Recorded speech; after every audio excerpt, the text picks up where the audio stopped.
Hello, and welcome to part 3 of Haunted Abergavenny. In tonight's instalment, we'll be taking a look at one of the town's most well-known Victorian buildings, which also happens to be associated with many tales of mystery and haunting. The Joint Counties Lunatic Asylum was designed by architect Thomas Fulljames, first opening in 1851. The asylum initially served the counties of Monmouthshire, Herefordshire, Brecknockshire and Radnorshire.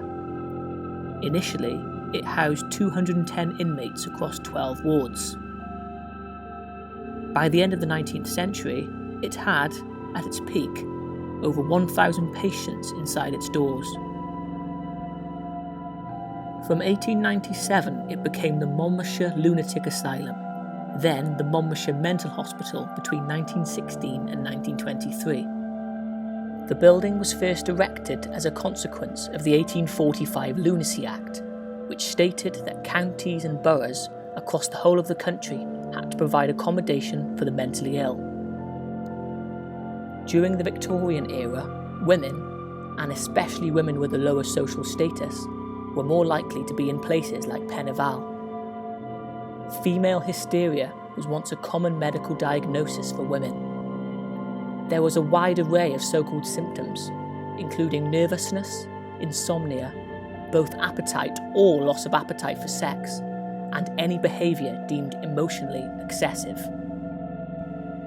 In the early years of Pen-y-Fal, the means by which patients were kept under control would today seem cruel and inhumane. Patients could be chained or shackled, and even subject to ECT, electric shock therapy. However, in years to come, a more caring approach was adopted, where counselling and medication were used to help the patients be cured and cared for, rather than just controlled. The hospital was renamed Pen-y-Fal until 1950, when it became known as the Pen-y-Fal Hospital. The hospital began closing in the 1990s, before fully closing in 1996. We spoke to a former employee of Pen-y-Fal Hospital who told us about their ghostly experiences. During a night shift, I was with my colleague at the nurse's desk, when out of the corner of our eyes, we thought that we saw a patient out of bed. At the bottom of the ward was a glass partition, and we thought we saw a woman, in a nightie, walk behind the glass. She was shuffling her feet as she walked. Naturally, we ran to help. But when we checked, everybody was in their beds, and there was no sign of the woman. It was completely unexplained. Another time, patients on a ward were complaining that they could hear someone running upstairs.